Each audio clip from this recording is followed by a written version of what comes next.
We are building a knowledge base for teams heavily powered by AI. So our goal is basically to build the first knowledge base that is on autopilot. We say self-running. Yeah. So we try to build a tool that is extremely flexible, that makes it easy for you to document all knowledge in one place.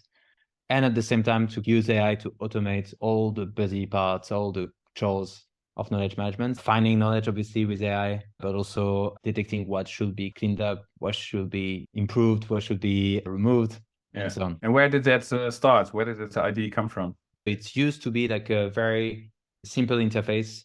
At the time, it was versus Google Docs and Confluence. The premise was Slack changed the way we communicate by bringing the UX of WhatsApp and Teams. Yeah. And we'll change the way you communicate, or at least share knowledge synchronously in Teams. That was the very beginning. We actually saw when we launched that people were using it as a knowledge base and called it a knowledge base, at least our bigger customers. The real change was 1 year ago, where we still were calling ourselves something like a collaborative workspace. Our users use it for a lot of things, from project description to meeting minutes, and of course, SOPs and handbooks and wiki and this kind of stuff.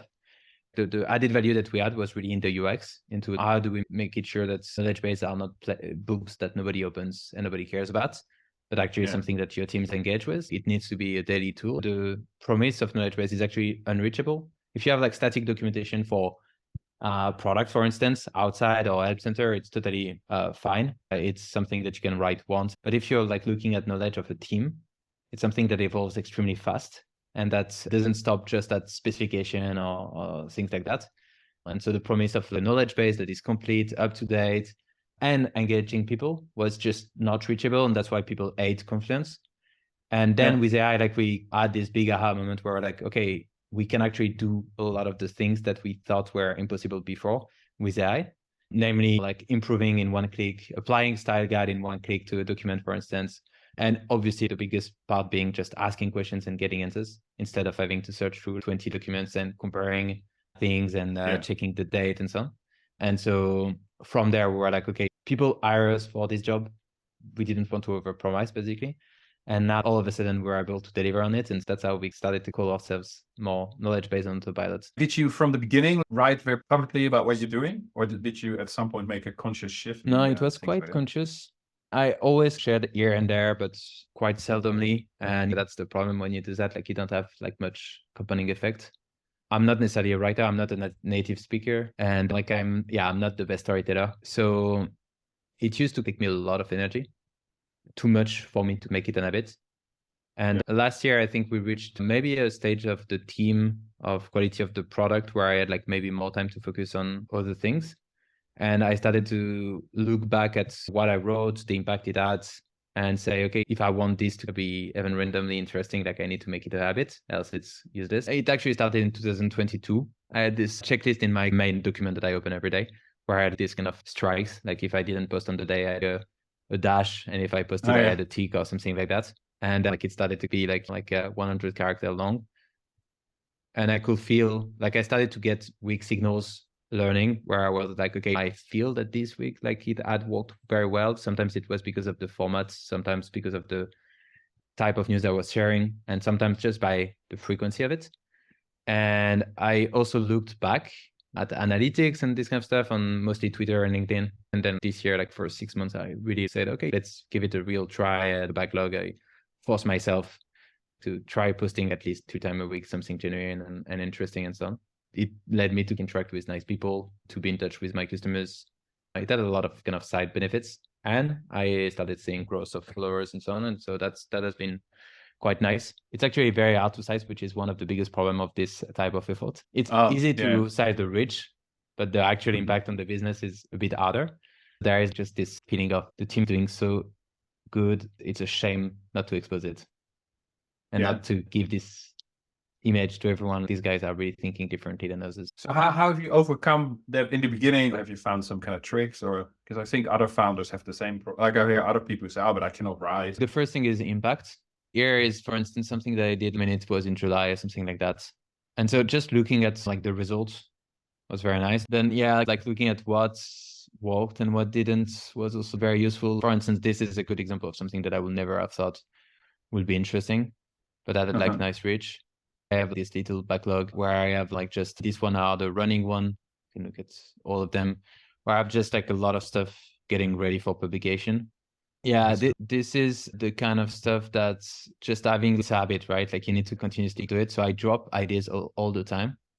Some stuff that I will never publish, some stuff that's like I will publish, and I don't know, tough and market, for instance. And then when do you work on these? Is it random, or do you have a fixed moment in the day? And do you do it on mobile, or only if you're sitting at your computer? A lot of on mobile. To drop the ideas, never to write. Yeah. Writing is just, it takes time. And then I have a lot of things that come from the team as well, where we have updates channel. I have like, for instance, this other kind of stuff where, I don't know, like here, Elisa, which is working on marketing, can share something. There is an article, should chat this at some point, like some updates, like for instance, we have like new feature or whatever, I could share this kind of stuff. So basically I have like places where I feed ideas of what I could be sharing. And then in terms of like actually writing the stuff, it is typically, this is my default view. These are the one in preparation. So I need to prepare all this. When I have a week where it's chill and I don't have strategic planning for once, basically we write a lot of them at once and even try to schedule them. I don't do that very often. And then I think the other thing that works very well for me, it actually takes as much time, if not more, but is video. If I do just a recording of myself, like going through the products, it's a different type of reach because obviously it's video is engaging, but at the same time, I'm showing a product. So if you don't use it, maybe will not care at all. But yeah, that gives me energy as well, having something where it's a bit less writing and a bit more interactive. Is there any rule or process for what goes out from your personal account and what goes out from the official Slite company page? No, not at all. My rhythm is so bad in writing. Of course, for big launch or for like something that is, I will be there and I will be even extremely active. But in general, like I don't follow the marketing rhythm. I use their assets. Like typically they published yesterday about this heat map for docs that we've built. But I know very well that I will just share it maybe in 1 month. But I know that the audience overlaps, doesn't remember, and I get like another type of audience and so on. So I don't really mind. So it's not really optimized. I try to make it like human and personal. That's the only way for me to make it work. I try to just remove the English mistakes and spelling mistakes. That's the only kind of like big problem that I have. But beside that, I don't care if it's not perfectly on brand. And also like part of one of the pillars of our brand is being human in public. It just fits with it. If you can spend hours polishing something and you have this stuff where very often I had like things that I shipped where I was like, that's the very nice thing when you start taking the habit, remove the shame or whatever to write something. I just drop it and accept that it might not be perfect and that it might be even conflictual or whatever. And I realized 2 weeks later, oh shit, these things actually work super well.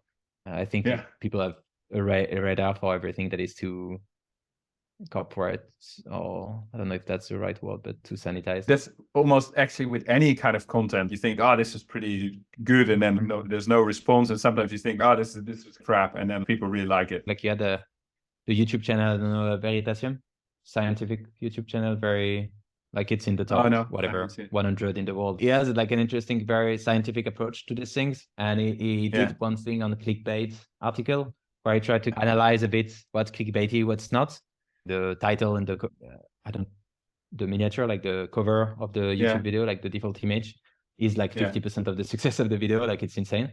The way he phrased it is basically he did like an interesting split where he basically said, okay, this is clickbaity in the sense of it's false advertisement. And then I think he tried to find another name, but what we could call clickbaity, as in it sparks your curiosity, you want to click, like it has this kind of like very much like a physical phenomenon in your brain where you're attracted to click on it. But at the same time, there is nothing wrong. Like it's purely optimizing the reach that you can have. I'm not at all good at this, but that's like the way I think more and more. How do you, if you say, hey, we open a job about this, it's great. Like it's a bit boring. Like everybody, like you have God knows how many like job every week. But if you say something like something as stupid as join this beautiful team and you have a picture of the team that is incredibly uplifting and so on, that changes everything. Or if you say, I don't know, something like this role could make or break Slite and whatever, that could be a bit clickbaity. But yeah, you see the principle. Like, But so do you experiment with that or do you think about it? It's the same as like shipping a product and analyzing the result and optimizing it. It's literally like it can make or break like all the impacts, but it feels like 80% of the work. You feel that you're finished and you don't want to do it. So I'm not good at it, but I'm more and more conscious about it. I think everybody has that problem. Almost everybody needs to do more, put more thought into that. What have you seen? What works really well for you? The biggest things are like big launches for sure. So big announcement where, you know, like we put sweat and tears. Then I think there is something that I hate, but anything negative has good impact. So this is in French, but it was like something about a sales. Oh yeah, somebody that invited me, like just sent a cold outbound invite to the calendar. And then they send me an email like, hey, we had a meeting today. And so that's the worst kind of thing. So very strong reaction. And I think everybody reacts well to this kind of stuff. So anything conflictual, I'm not conflictual at all, actually. But I know that these work super well. And then a lot of these posts are just like me being excited, like we are building the future of knowledge management with AI, basically. I also like that the top one is saying nobody's on LinkedIn on Sunday. Yeah. The thing that is funny is that it was 100% genuine.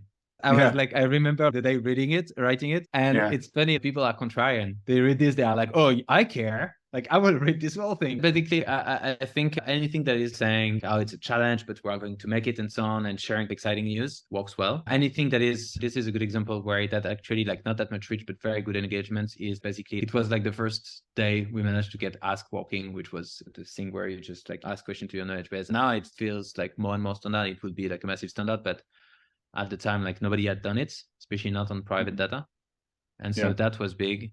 So this is, for instance, a picture of you that offers sales. Long time ago, he was really young. So all the people that recognize him were having a laugh. So that engages. And it's like just a little chunk of our human story. And what are you aiming for? How do you view its time well spent? Yeah, it's interesting. We are launching an improvement for us. We'll size it. Like we think it will be a success if we manage to double the retention rate. That's something that I can size. I know I have a starting point also to compare with. So I know what to expect and what we can expect based on our user base. This, honestly, I had no clue. So I basically said, okay, let's give it a shot, see the results, and then I know if I want to continue or not. Maybe in bigger team with like director of brand or whatever, like it can be something that you can size properly and actually detect who comes from there. All I get is just like a very interesting message, LinkedIn conversation, very interesting profile that I can reach out to, a lot of customers that I can connect to and that I can engage with here. So I know that it's positive, but I don't have like more expectation than that.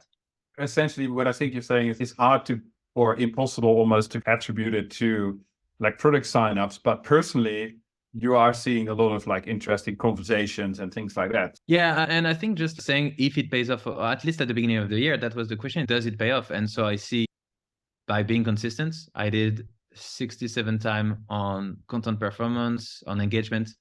I did 75 times on reach, on impressions.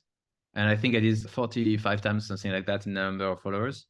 So I'm like, okay, I can validate that recurrence pays off. That's for sure. And then in terms of like actual kind of impact, I'm like, I know it has impact by the weak signal that I was mentioning, but I can't size it. So I know that for the next year, for instance, I will continue. I'm waiting for twins. So hopefully I will have enough time to do it. It might be a bit more complicated, but I'll definitely try to do the same. But yeah, I'm not putting like a goal. I will just hope to reach 10K followers if I continue. But then sizing the actual impact on my business is too hard for me. Is there anything else you would want to say to other founders who want to try this out? Should they try that? Everybody should try that, but as in being genuine. Like we all know when we are like pushing stuff that we don't really care about. That would be the only thing. Just be genuine. I think it's like it can be fun, basically. Like a lot of people see it as tactic and so on, but it can be very like genuine and bring value. I'm always looking at people. Somebody mentioned Enzo from June, like he's very impressed. He's a friend, like very impressed by the amount of work he put into social media content. I have nowhere near the creativity and the care and the patience to do that. And I think he does share valuable content, which is very nice. A lot of people will do the same format, but with no essence. And I will say, don't force yourself to do this kind of stuff. You won't get a lot of results. And I feel it's a waste of your time.